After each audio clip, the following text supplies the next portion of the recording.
follow along there. In Nigeria, earlier this year, in August, Christian farming communities were attacked by the Fulani herdsmen. I mean, it's been going on for years, but in August this year, in the Musher district, 25 were killed and 13,000 Christians were displaced. One of those was a man called Caleb. He witnessed an attack in a place called Dinyak, I think I'm saying it right. And he said this: Fulani burnt our pastor's house, cut down our crops, injured people, broke the windows of the church, burnt the furniture, burnt our houses, stole our furniture. We're left with no security, and we are only praying for help. Can you imagine such hostility? Maybe the Christians there, as they're praying to God, they're wondering, does God hear? Is he going to do anything? Why doesn't he do something? Maybe you've asked that question as you've cried out to God, is he really hearing me? And today we're going to see from these opening chapters of Exodus that God hears and delivers. And that even in the silence, even when it seems he's not doing anything, even among the opposition, he is at work bringing his salvation plan. God's people here in Exodus are in Egypt, and they have faced awful suffering, or they're facing awful suffering. The glory days are behind them. Remember, we looked at it with Joseph at the end of Genesis, and the promises made to Abraham, they were becoming true. God's people were becoming a great nation, and they've really become a great nation here at the beginning of Exodus, chapter 1, verse 6. Look at them all. They've become such a big number that Pharaoh's frightened of them. Verse 6, now Joseph and all his brothers and all that generation died, but the promises live on. But the Israelites were fruitful and multiplied greatly and became exceedingly numerous, so that the land was filled with them. The promises to Abraham are being kept. They've become like the stars. There's so many of them. They've become like the sand on the seashore, but they're not in the land. And at the moment, it doesn't really look like they're living under God's blessing. The problem arises in that there's a new king who doesn't know about Joseph. Joseph's been forgotten. It's too long from then. And all he sees, as he sees all God's people who brought blessing to Egypt, who saved them from famine, all he sees are foreigners. And he sees them as a threat to his people. He thinks, well, if they rise up again, there might be war, they might join the side of my enemies, and I'd be done for. He just sees them as a threat. He wants to get rid of them. And it is awful what he goes about. And as we read it, I think we see that behind his actions is someone even worse. He is enacting Satan's plan. Satan's plan to destroy God's people. Remember back in the Garden of Eden when Adam and Eve disobeyed God, Satan was cursed, and there was a promise that there'd be enmity between Eve's children and the descendants of Satan, or between Satan and the children of Eve. There'd be hostility, particularly against God's people, because God had also promised there's going to be coming a serpent crusher, someone who's going to come and destroy Satan, crush him, and it's going to come from God's people. And so there's going to be this hostility, and Satan is going to be trying to wipe out God's people so that this serpent crusher cannot come. He opposes them ruthlessly. And that's the first thing for us to see this morning, that Satan opposes God's people. Most of us probably haven't faced much more than a rude comment, perhaps a job loss, perhaps a loss of promotion. But imagine being in Nigeria or Afghanistan and what it would be like to be a Christian in places like that. It may be hard to see the big picture, to remember that God's in control when all you can see is your enemies right there in front of you, causing hardship. And for us, if things get harder, it may be hard to see the big picture. But Exodus helps us to see, as awful as the opposition may be, the devil is no threat to God's plan. We see 3 satanic schemes that Pharaoh puts into action, and each fails in an awful, almost laughable way. It's a bit like we sang in Psalm 2, he who sits in heaven laughs. Let's see, first of all, the first strategy that he uses is slavery. And this is verses 11 to 14. So under this heading of Satan opposing God's people, we see, first of all, slavery. Verse 11, so they put slave masters over them to oppress them with forced labour. This would have been very hard in Egypt. Intense heat, long hours, low or no wages, no day off. But what a blessing the Sabbath would have become when they got to take a day off. When they got to take a day for worshipping God who'd rescued them. But at this point, no day off. Long hours, no rest. It seems a long way from blessing. And Pharaoh's intention of doing this is to wear them out so that they won't be able to have children. But look, it goes the other way. It's laughable, isn't it? Verse 12, as this is going on, verse 12, but the more they were oppressed, the more they multiplied and spread. So the Egyptians came to dread the Israelites. It's almost a joke, isn't it? The more they're oppressed, the more they grow. It's a bit like, perhaps you see as you're driving along, there's signs in the hedgerows, Japanese knotweed, do not cut. Because the more you cut it, the more it spreads. And what's happening to God's people? The more they're oppressed, the more they spread. It seems that rather than not being able to reproduce, they're reproducing more. God is in control. There's no mention of God in these verses, is there? But he's clearly at work.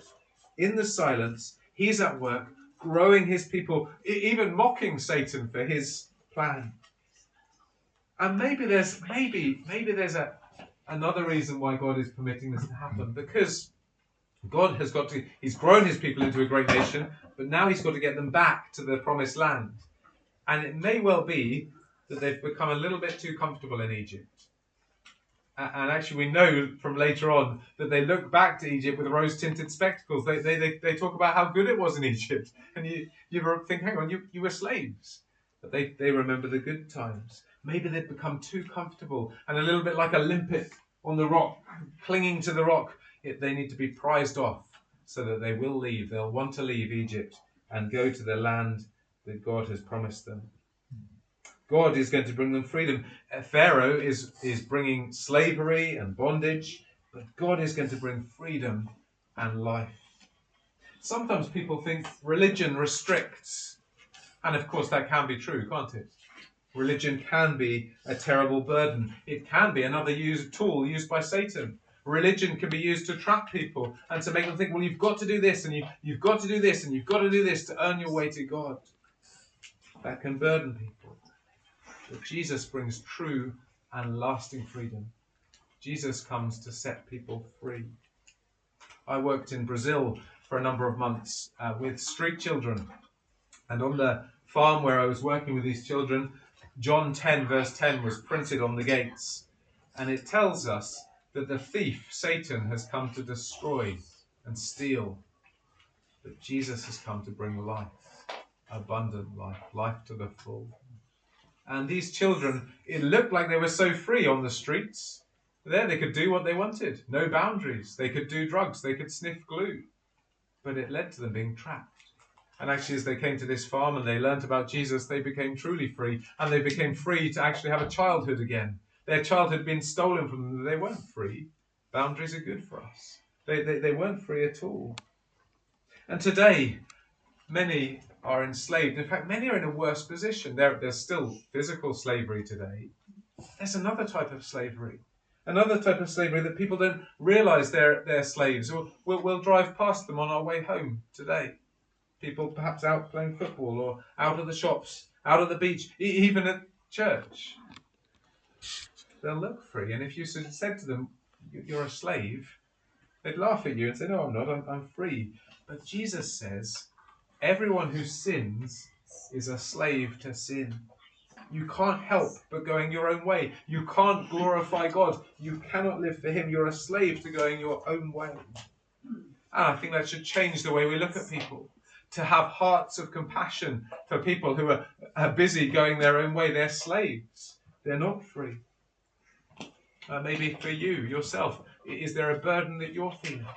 Are you feeling weighed down? Are you free? Because Jesus says, if the Son sets you free, you'll be free indeed. That's why he came. He came to set us free.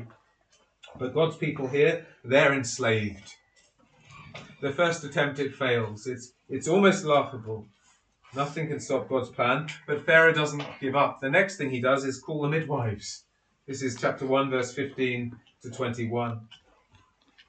Perhaps like me, you were shocked by the UK Parliament's recent decision to decriminalise abortion up to birth, to decriminalise it. But what Pharaoh does here is even worse. He orders the very people who were meant to be bringing life, the midwives, to end it. Do you see what he commands them in verse 16? When you help the Hebrew women, when you're helping them to give birth, when you help them in childbirth, and observe them on the delivery stool, if it is a boy, kill him. What a wicked thing to command. Surely we see the hand of Satan at work here. There is nothing more barbaric than murdering defenseless babies. How will the midwives respond to this? Will they dare to disobey the superpower of the day? Pharaoh is the king of the most powerful nation at the time. Will they dare to disobey him? Well, wonderfully, yes. Where does such courage come from? Have a look at verse 17. Look what we're told. The midwives, however, feared God and did not do what the king of Egypt had told them to do. They looked beyond the terrifying Pharaoh who was standing there right in front of them. They looked beyond him to the living God, Almighty God, who holds Pharaoh in his hand, who could crush Pharaoh in an instant. They realized that he's the one to be feared, not Pharaoh. And they knew what was right to do. Even if it got them into trouble, they would do the right thing. They were there to bring life, not to end life. Look at the courage they had. Imagine, though, how they felt when Pharaoh summoned them to come before him. Here's the most powerful man in the world, and you've disobeyed him, and he's calling you in front of him to ask why. Ever been called before the headmaster, the principal at school? Imagine this: the most powerful man in the world at the time. They're summoned before him. What are they going to say? Well, their response is a bit like Psalm 2. It reminds us of God laughing. Because the midwives, well, they're not laughing, but what they say is crazy. It's almost a joke, isn't it? They say, look, the Hebrew women, they just pop them out too quickly. We can't get there in time. They're just so vigorous in childbirth that we can't get there in time. Now, were they wrong to say this? There's a question for you. Were they wrong to say this? Well, the commandments haven't been given at this point, so we haven't got them yet.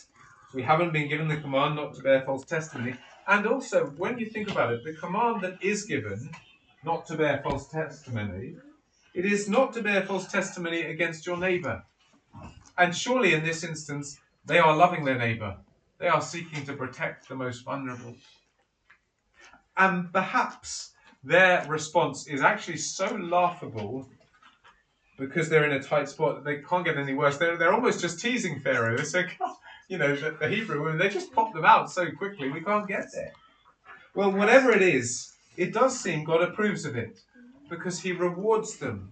He sees their hearts. He sees that they fear him and not man. And so he gives them families and more. Because these two midwives, it's likely they were the chief midwives. There were probably other midwives there for all the women that must have been there. And so these two are perhaps the head midwives who are leading the way, and they've perhaps told the others what to do. And all the families, it seems, are blessed. Verse 21, and because the midwives feared God, he gave them families of their own. Here's Pharaoh trying to oppress God's people, trying to squash God's people, but God's people keep growing. Instead of mothers crying, as there would have been if the baby boys had been killed, There's expectant mothers, joyful. Once more, God turns things on their heads, and we are to laugh with the midwives in their joy. We're to see the blessing of obeying God. We can sing with them words we're going to sing a little bit later on from Psalm 56. When I'm afraid, I'll trust in you. In God, I'll praise his word. In God, I trust. As for mere man, he'll not make me afraid. That's what we need to see, isn't it? Or as Isaiah talks about, don't fear man, he's just got breath in his nostrils. He's nothing. Fear God. What an example these women are to us. I don't know about you, but I find it easier to fear man rather than to fear God. They seem much bigger, don't they? They're right there in front of us. We fear the rejection of man.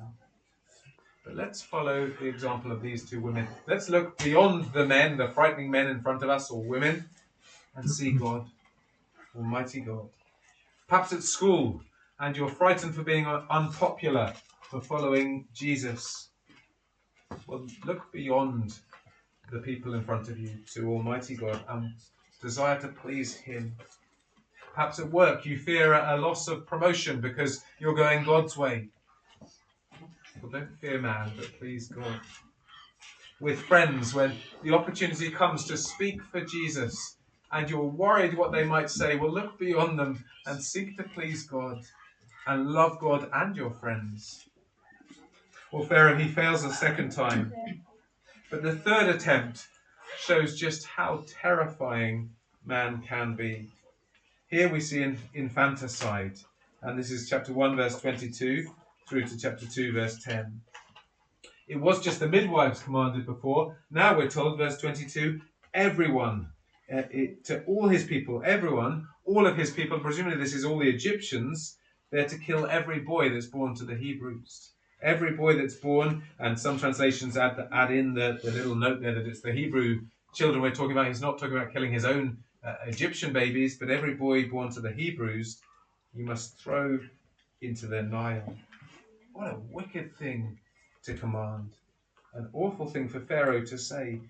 And surely we see again Satan at work behind Pharaoh, seeking to wipe out God's people.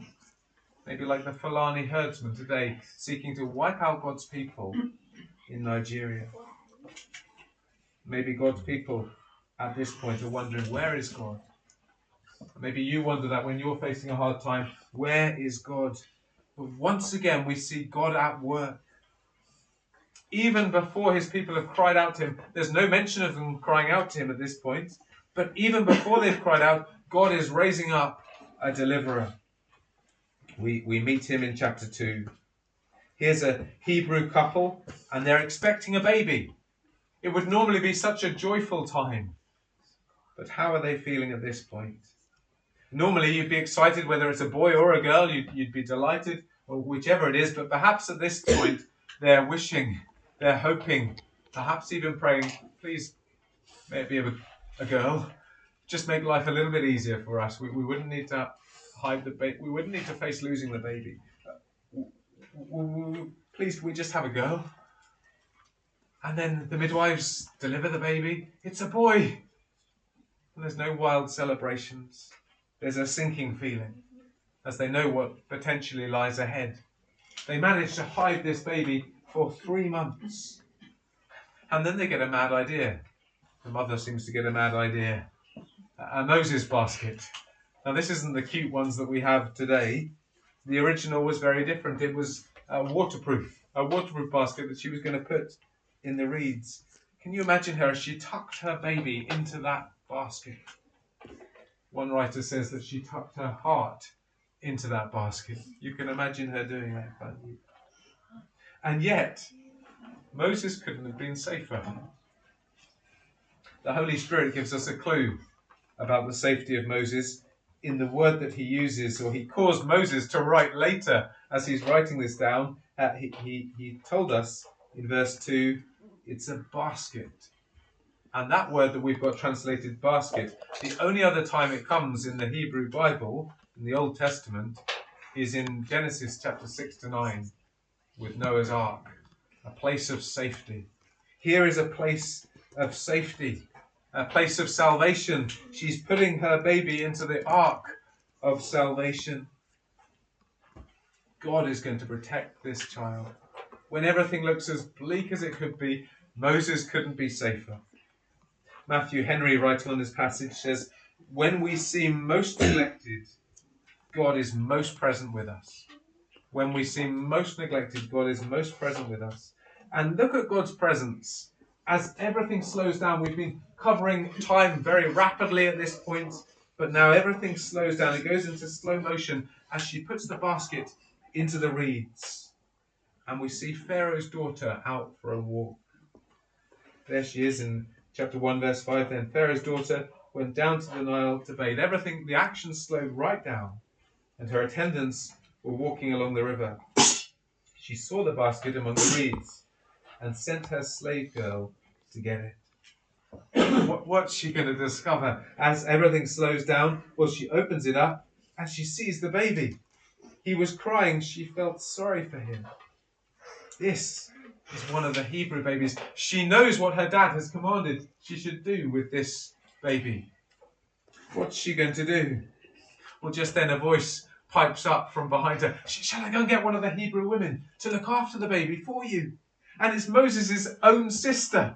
She's been following the action. She's been seeing what's going on. And she's there to make this wonderful suggestion. And in an amazing turn of events that is laughable, isn't it? Moses' own mother gets paid to look after her own son. It's not a bad job, is it? She's paid from Pharaoh's house to look after her own son, a baby that Pharaoh commanded should be killed. Here is God laughing at his enemies.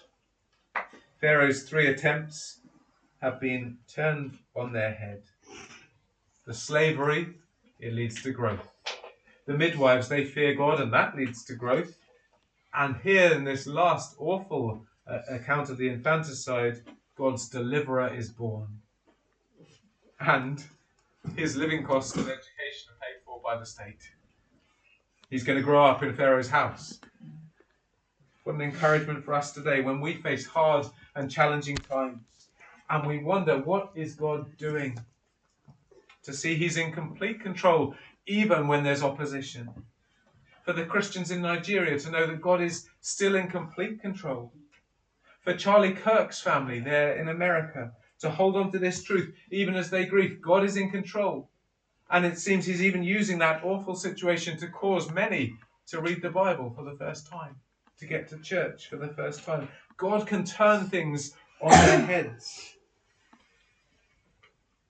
And perhaps that's what we expect with Moses. We expect, look, here's God's plan. He's got Moses into Pharaoh's house. Surely there's going to be a great diplomatic solution here. You can imagine cute little Moses saying, Grandad, you know, why are the Egyptians so mean to the Hebrews? They're really not bad. You can imagine that's how we think this might work out, mightn't we? That's what we'd expect. But that's not how it turns out. And here's the second thing for us to see this morning. God's deliverer. And this is chapter 2, verse 11 to 22.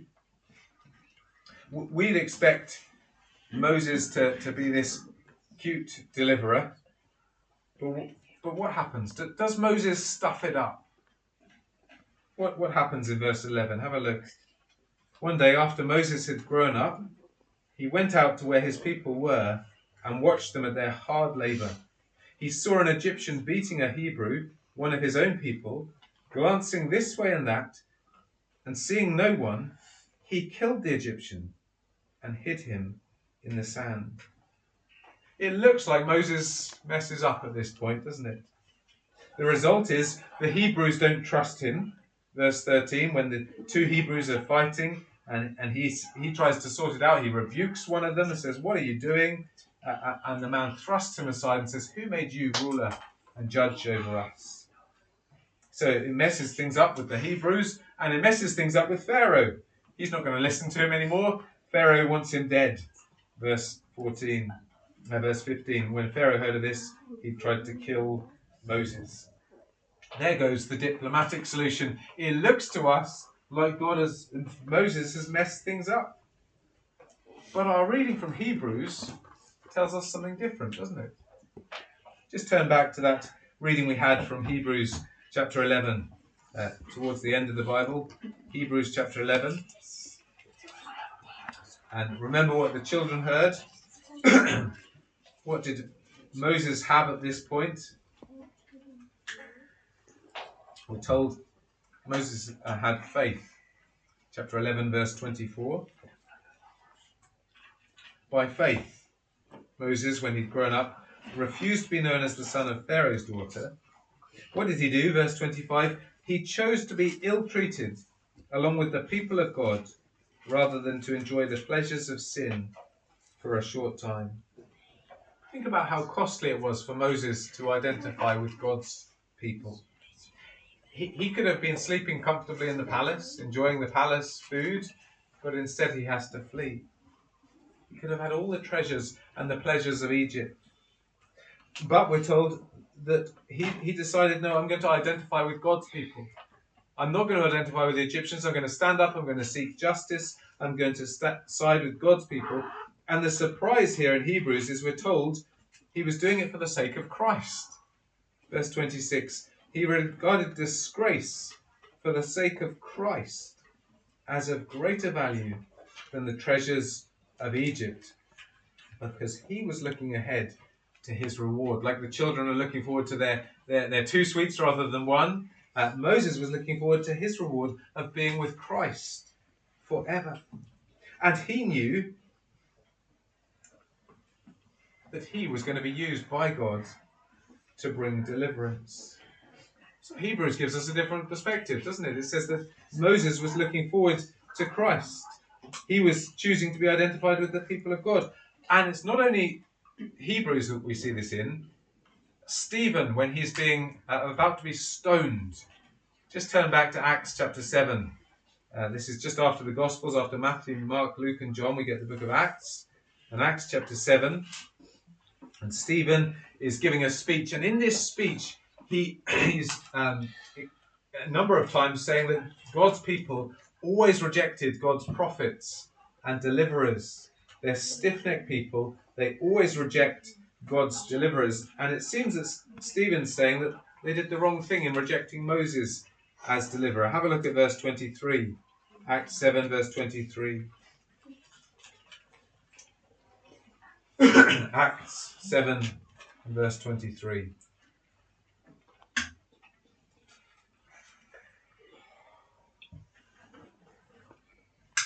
When Moses was 40 years old, he decided to visit his fellow Israelites. He saw one of them being ill-treated by an Egyptian, so he went to his defense and avenged him by killing the Egyptian. Moses thought that his own people would realize that God was using him to rescue them, but they did not. That's what Moses thought. He thought they'd realize here's a deliverer. God has raised him up as a deliverer to bring salvation. But he's rejected. They thrust him aside. They say, who made you ruler and judge over us? Stephen tells us Moses was bringing God's deliverance. But his own people missed it. Who made you judge and ruler over us? They said. And so Moses had to flee. But he goes on to deliver some foreign women, some Midianite women. He saves and delivers others. Well, what are we to make of this? You hear someone is mean to someone for being a Christian. Do you turn up with a baseball bat the next day? Is that what we're to make of this? Should the Christians in Nigeria retaliate? Should Charlie Kirk's friends form vigilante mobs? No. There was something unique about Moses as God's deliverer. His seeing and striking down the Egyptian, his saving of the foreign women, and his delivering of them, all of them in some way foreshadows what God is going to do through Moses as God sees his people suffering, and he strikes down the Egyptians, and he saves his people and delivers them. Here's a little summary of it in Moses' life as he attempts to bring salvation. But you and I, we're not the deliverer. We're more like the Israelites crying out for deliverance. And that's where the reading ends. If we just turn back to Exodus chapter 2, and we see God's people crying out. Exodus 2 and verse 23.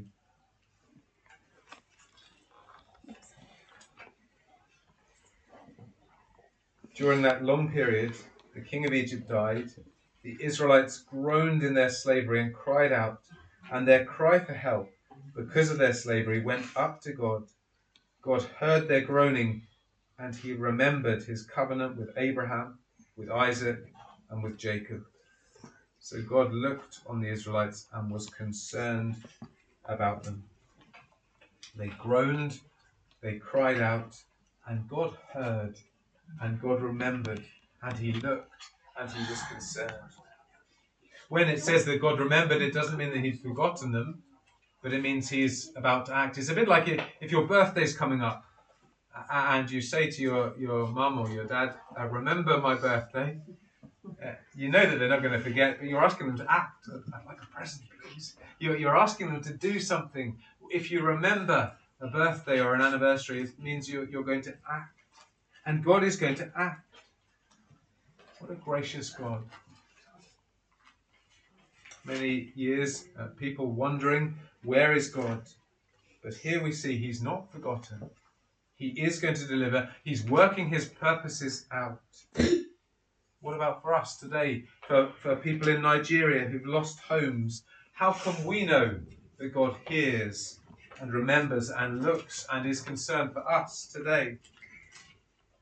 Well, there was another baby born and another attempt to wipe out the young children when Jesus was born. But God delivered him from angry King Herod and his satanic scheme to wipe out the children. He had to flee to Egypt and then to return to Israel. He grew up and he was rejected as deliverer. But he brought salvation not by killing another, but by laying down his own life. Through his death, he sets us free from being slaves to sin. He defeats death and Satan forever. Satan is a defeated enemy. He still seeks to oppress God's people, but his defeat is certain. Don't miss this deliverer, King Jesus. Don't reject him. Don't make the mistake of saying to Jesus, as the people said to Moses, "Who made you judge and ruler over us?"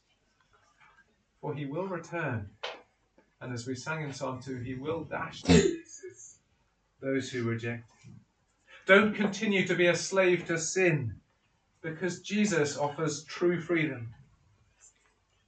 And not only can we cry out to God, we can know that he hears. In fact, we can know something more than the people in Exodus knew. We can know his Spirit groaning with us in our weakness. He groans with us. When we don't know what to say, he intercedes for us. The encouragement is that we can know God will hear, and he does not forsake us.